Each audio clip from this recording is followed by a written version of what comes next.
नमस्कार। आज हम कक्षा 12वीं के व्यवसाय अध्ययन के पाठ नंबर 5 संगठन के अंतर्गत भाग 4 संगठन ढांचों के प्रकार के बारे में जानकारी प्राप्त करेंगे।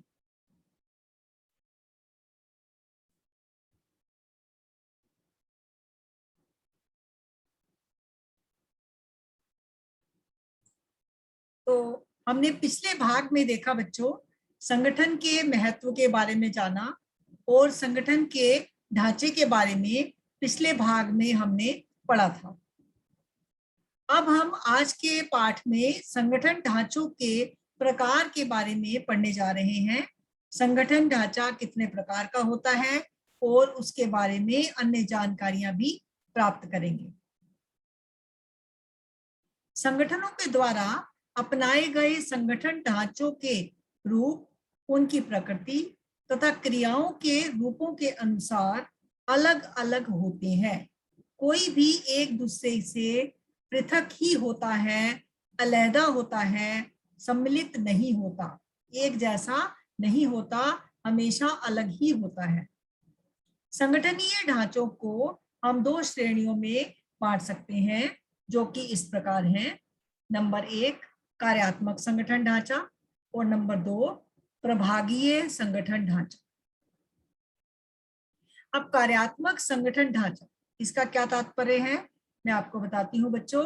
कार्यात्मक ढांचे की संरचना समस्त कार्य को बड़े बड़े कार्यात्मक विभागों में बांट कर की जाती है, अर्थात उसको वर्गीकृत किया जाता है, छोटे छोटे टुकड़ों में बांट दिया जाता है।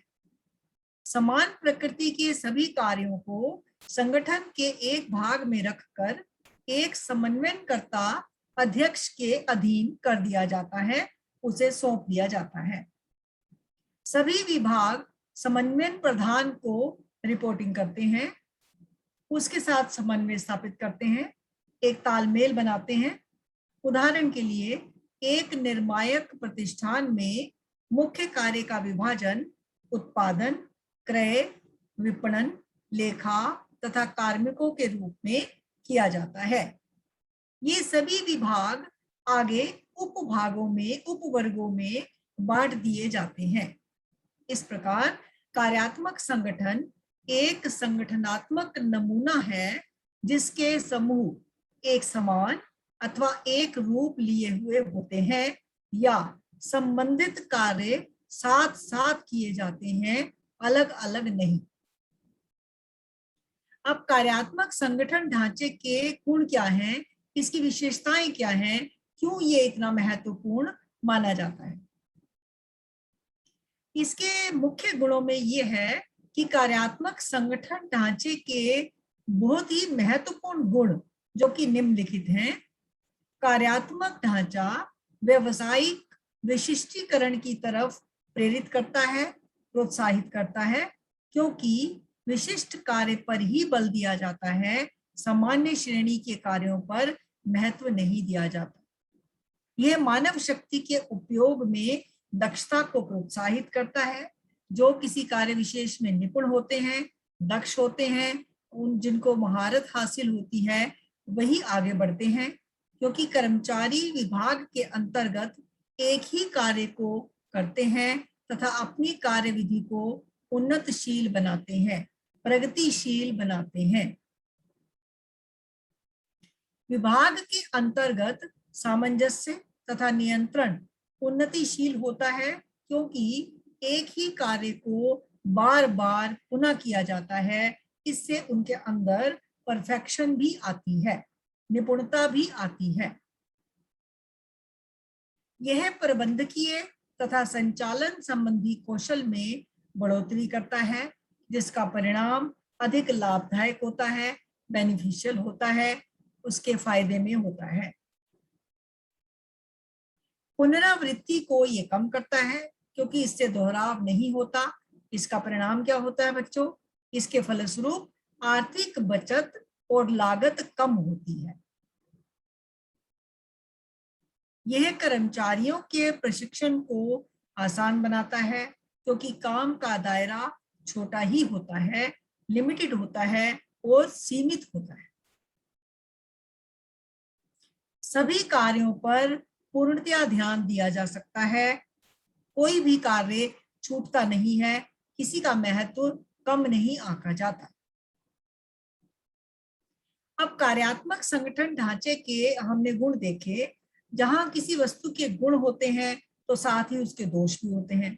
तो इसके कार्यात्मक संगठन ढांचा के कुछ दोष भी हैं जो कि इस प्रकार है। इसके दोषों में जो एक महत्वपूर्ण दोष है वो है कि इस संगठन को अपनाने से पहले उन्हें कुछ बातों का ध्यान रखना आवश्यक होता है। जैसे उदाहरण के तौर पर कार्यात्मक संगठन ढांचे में कार्याध्यक्ष द्वारा बतलाए गए कार्यों की अपेक्षा संस्थान के अन्य सभी उद्देश्यों पर कम ध्यान दिया जाता है, अधिक गौर नहीं किया जाता। यह विधि कार्य प्रभुत्व की ओर ले जाती है, जबकि किसी विशेष कार्य के महत्व पर अधिक ध्यान दिया जाना आवश्यक होता है। संगठनात्मक हित की अपेक्षा विभागीय हितों पर ध्यान केंद्रित करना दो या अधिक विभागों के भीतर तालमेल में बाधा भी उत्पन्न कर सकता है, मुसीबत भी खड़ी कर सकता है। संगठन के बढ़ने से विभागों की संख्या में भी वृद्धि होती है। इसके कारण सही तालमेल, सही समन्वय, कोऑर्डिनेशन नहीं हो पाता और निर्णयों में भी देरी हो जाती है, विलंब होता है। जब दो या दो से अधिक विभागों के अनुकूल कार्य नहीं होता तो हितों का झगड़ा होना स्वाभाविक है। जब दो लोगों के आपस के विचारों में तालमेल स्थापित नहीं होता तो लड़ाई हो सकती है, मतभेद हो सकते हैं, आपस में विचारों का द्वेष हो सकता है। उदाहरण के लिए विक्रय विभाग की ग्राहक चाह डिजाइन पर बल देना उत्पादन में परेशानियां खड़ी कर सकता है, क्योंकि अलग अलग ग्राहकों की अलग अलग चॉइस हो सकती है, उनके डिजाइन अलग अलग सोच हो सकती है, किसी का अपना दृष्टिकोण होता है। किसी भी वस्तु को लेकर ये सभी लोग एकमत होंगे ऐसा कोई आवश्यक नहीं होता। इस प्रकार के मतभेद संगठनात्मक हितों की पूर्ति में बाधक सिद्ध होते हैं, प्रॉब्लम क्रिएट कर सकते हैं। अंतर विभागीय झगड़े भी स्पष्ट उत्तरदायित्व, पृथक्करण के अभाव में खड़े हो सकते हैं। इसके अतिरिक्त इससे अस्थिरता की स्थिति भी उत्पन्न होती है। कंपनी में कंपनी के दायित्वों को लेकर स्थिरता का भाव उत्पन्न नहीं होता, जैसा कि एक ही चातुर्य और ज्ञान के आधार पर मनुष्यों में संकीर्ण सापेक्ष महत्व भी पनप सकता है, जिससे किसी अन्य विचारधारा को महत्व देने में कठिनाई भी हो सकती है। कार्य प्रधान उच्च प्रबंध स्तरीय प्रशिक्षण नहीं ले पाते क्योंकि वे विभिन्न क्षेत्रों में अनुभव प्राप्त करने में असमर्थ होते हैं। कार्यात्मक ढांचे का संगठनात्मक चार्ट इस प्रकार है। सबसे पहले बच्चों प्रबंध संचालक आता है, जिसके हाथ में पूरा कंपनी का सारे प्रोग्राम्स का संचालन होता है, जो एक तरह से सूत्रधार कहा जा सकता है। उसके बाद नंबर 1 पर मानव संसाधन आते हैं, जो रिसोर्सेज होते हैं, फिर विपणन प्रणाली, फिर खोज और विकास, और उसके बाद आता है क्रय। तो ये है चार्ट जिसके अंतर्गत ये चारों चीजें आती हैं। कार्यात्मक संगठन ढांचे की उपयुक्तता किस प्रकार जानी जा सकती है, ये आपको बताने जा रहे हैं। यह उन संस्थानों के लिए अति उत्तम माना जाता है, बिल्कुल सटीक माना जाता है, जो आकार में बहुत बड़े होते हैं, जो दीर्घ आकार के होते हैं, जहां पर क्रियाओं में विविधता पाई जाती है तथा संचालन में उच्च कोटि के विशिष्टीकरण की जरूरत महसूस होती है। इसके बाद आता है प्रभागीय संगठन ढांचा। बहुत से विशाल संगठनों ने, जो कि अलग अलग प्रकार की गतिविधियों में लिप्त होते हैं, अलग अलग प्रकार की गतिविधियां करते रहते हैं, अपने आप को सरल और मूलभूत कार्यात्मक ढांचे से अलग प्रभागीय संगठन ढांचे में पुनर्गठित करते हैं, जो कि उनकी गतिविधियों के लिए भी उपयोगी माना जाता है। इस संगठन के ढांचे का रूप उन उद्यमों के लिए वस्तुतः बिल्कुल सही होता है जो एक से अधिक उत्पादों की बाजार में पूर्ति करते हैं। इसका कारण यह है कि प्रत्येक संगठन बहुत से सजातीय कार्यों को भी संपन्न करता है तथा विभिन्न प्रकार के उत्पादों में वैरायटी लाता है, विविधता लाता है, क्योंकि उठती हुई महान जटिलताओं से सहयोग करने के लिए अधिक विकसित ढांचागत डिजाइन की भी जरूरत होती है। प्रभागीय ढांचे में अलग व्यावसायिक इकाई या प्रभाग का संगठन भी समाविष्ट होता है। प्रत्येक इकाई में एक प्रभागीय प्रबंधक भी होता है और वही कार्य के निष्पादन के लिए उत्तरदायी माना जाता है, जिम्मेदार माना जाता है। जिस प्रकार से, इसे मैं आपको एक उदाहरण की सहायता से समझाती हूँ। जैसे कक्षा में एक क्लास का मॉनिटर रहता है जो कि सारी क्लास को कंट्रोल करता है, नियंत्रण में रखता है। जिस प्रकार से हर एक स्कूल का एक प्रिंसिपल होता है जो सारे स्कूल के टीचर्स के ऊपर एक कंट्रोल रखता है, जो रेगुलेटिंग अथॉरिटी मानी जाती है, ठीक उसी प्रकार से कंपनियों में भी होता है। जनशक्ति का वर्गीकरण विभिन्न निर्मित उत्पादों के आधार पर ही आंका जाता है, वर्गीकृत किया जाता है। प्रत्येक प्रभाग में बहुत से कार्य होते हैं, जैसे उदाहरण के तौर पर उत्पादन, विपणन, वित्त, क्रय और सभी संयुक्त लक्ष्य की प्राप्ति हेतु मिलकर एकजुट होकर काम करते हैं। एक दूसरे के सहयोग के बिना वे आगे नहीं बढ़ सकते। प्रत्येक प्रभाग अपने आप में कैपेबल होता है, सक्षम होता है, कार्य करने में दक्ष होता है, निपुण होता है, जिससे उत्पादन से संबंधित सभी कार्यों में निपुणता विकसित होती है। या दूसरे शब्दों में हम इस प्रकार कह सकते हैं कि हर प्रभाग कार्यात्मक ढांचे की तरफ अभिमुख होता प्रतीत होता है। प्रभाग से बाहर किसी विशेष उत्पाद के संदर्भ में कार्य अलग अलग भी हो सकते हैं। इसके अतिरिक्त प्रत्येक प्रभाग लाभ के केंद्र के रूप में कार्य करता है। कोई भी कंपनी कुछ कार्य करती है तो उसके पीछे उसका जो लक्ष्य रहता है वो अधिक से अधिक लाभ प्राप्ति का ही रहता है। जबकि प्रभाग का प्रधान प्रभाग के लाभ और हानि के लिए उत्तरदायी होता है, जिम्मेदार माना जाता है। उदाहरण के तौर पर एक विशाल कंपनी के प्रसाधन, वस्त्र इत्यादि प्रभाग हो सकते हैं।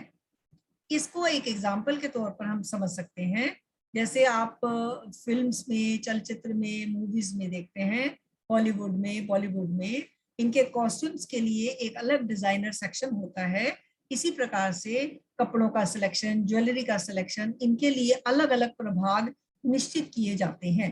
ठीक उसी प्रकार कंपनी में भी अलग अलग भागों को विभाजित करके काम किया जाता है।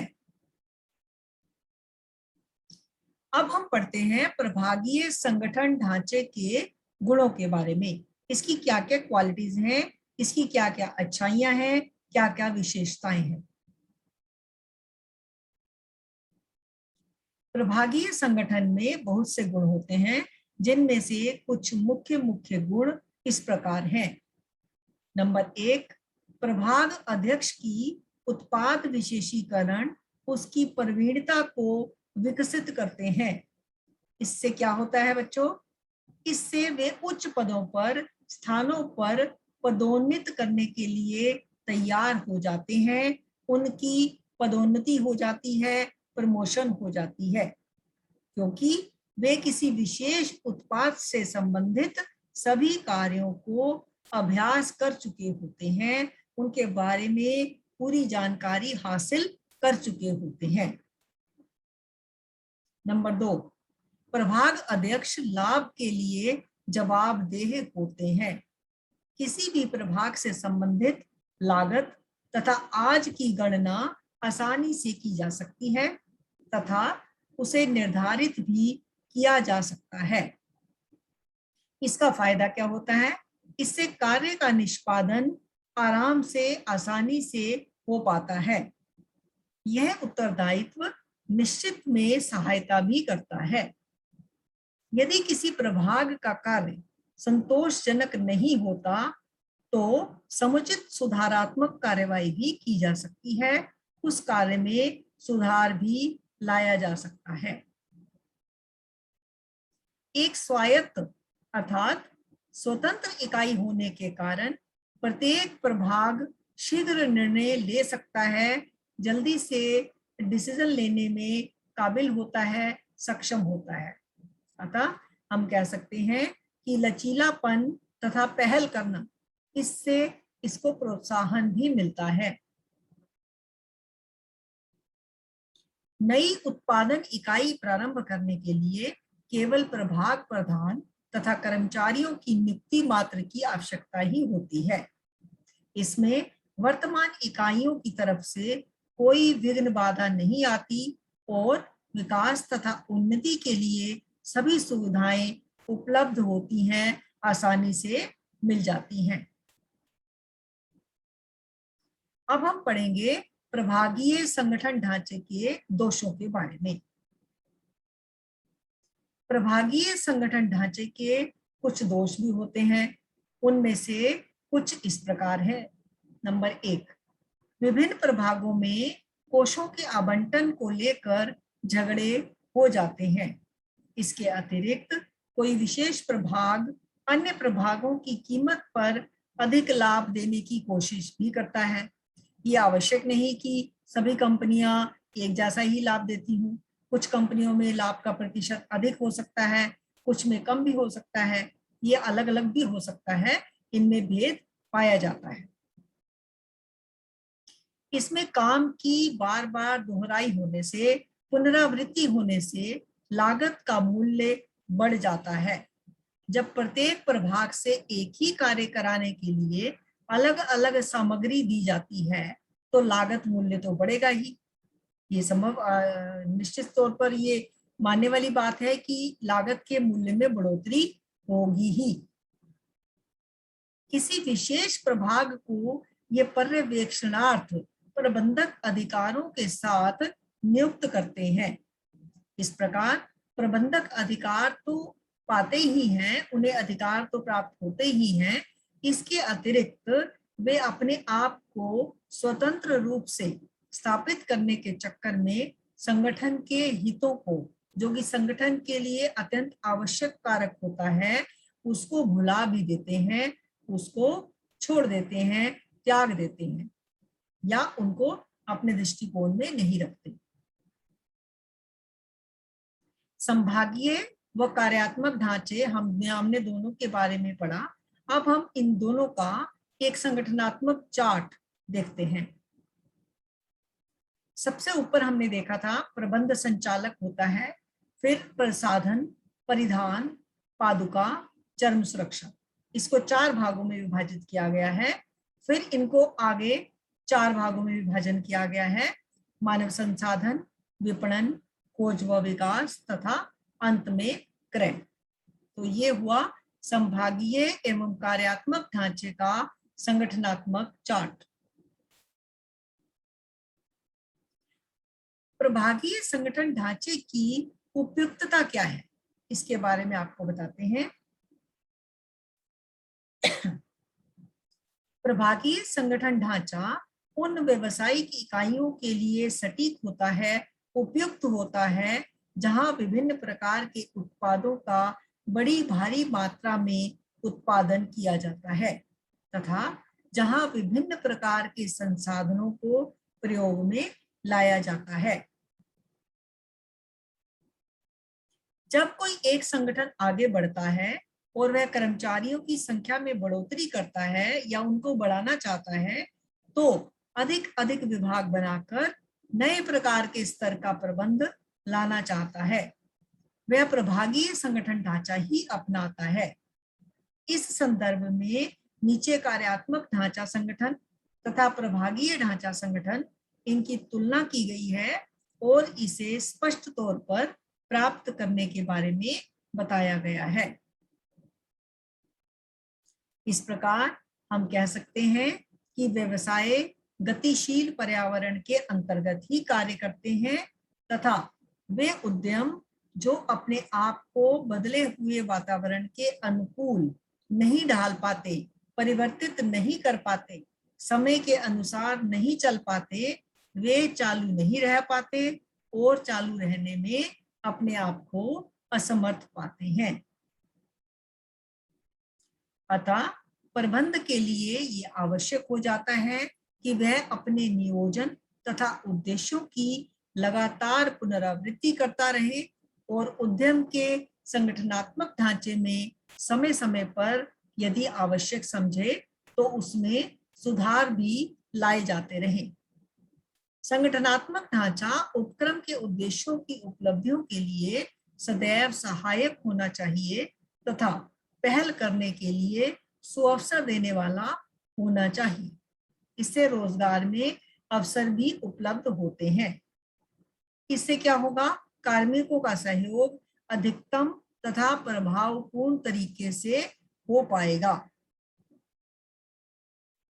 कार्यात्मक संगठन ढांचा और प्रभागीय संगठन ढांचा, इनकी तुलना करेंगे तो हम पाएंगे कि तुलनात्मक अवलोकन करने पर कुछ इसके गुण भी हैं और कुछ इसके दोष भी हैं, जिसे आप इस प्रकार से समझ सकते हैं। इसका आधार कार्यात्मक संगठन तथा प्रभागीय संगठन।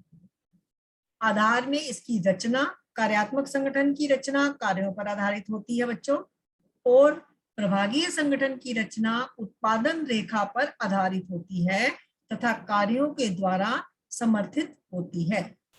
इसी प्रकार जब हम विशिष्टीकरण के आधार पर इन दोनों को तुलना करते हैं तो हम पाते हैं कि कार्यात्मक संगठन कार्य विशिष्टीकरण पर बल देता है और प्रभागीय संगठन उत्पाद विशिष्टीकरण पर बल देता है।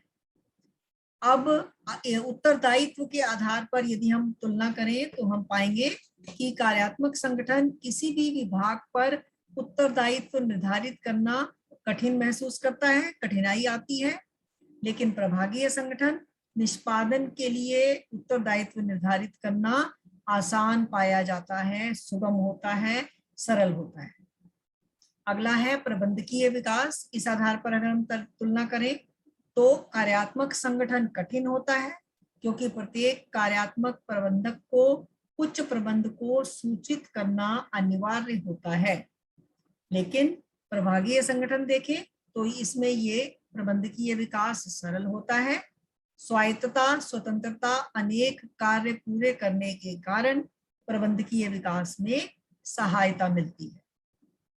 लागत के आधार पर यदि तुलना करेंगे तो हम पाएंगे कि कार्यात्मक संगठन में कार्यों की पुनरावृत्ति न होने के कारण ये मितव्ययी होता है, कम खर्चीला होता है, पैसे कम खर्च होते हैं, अपव्यय बचता है। लेकिन प्रभागीय संगठन में विभिन्न विभागों में पुनरावृत्ति होती है, इसीलिए ये महंगा होता है, इसकी लागत अधिक होती है। सामंजस्य के आधार पर यदि तुलना करेंगे तो कार्यात्मक संगठन बहु उत्पादों कंपनियों के लिए कठिन माना जाता है, लेकिन जहां प्रभागीय संगठन की बात आती है तो ये सुगम होता है क्योंकि किसी विशेष उत्पाद से संबंधित सभी कार्य एक ही विभाग में एकीकृत होते हैं, संगठित होते हैं। संगठन ढांचे का एक और उदाहरण देखते हैं। ओएनजीसी, इसकी संगठन रूपरेखा एक चार्ट के द्वारा दिखाई गई है। इसको बच्चों आप ध्यान से देख सकते हैं और आसानी से समझ भी सकते हैं। अब हम आते हैं कुछ महत्वपूर्ण प्रश्नों पर।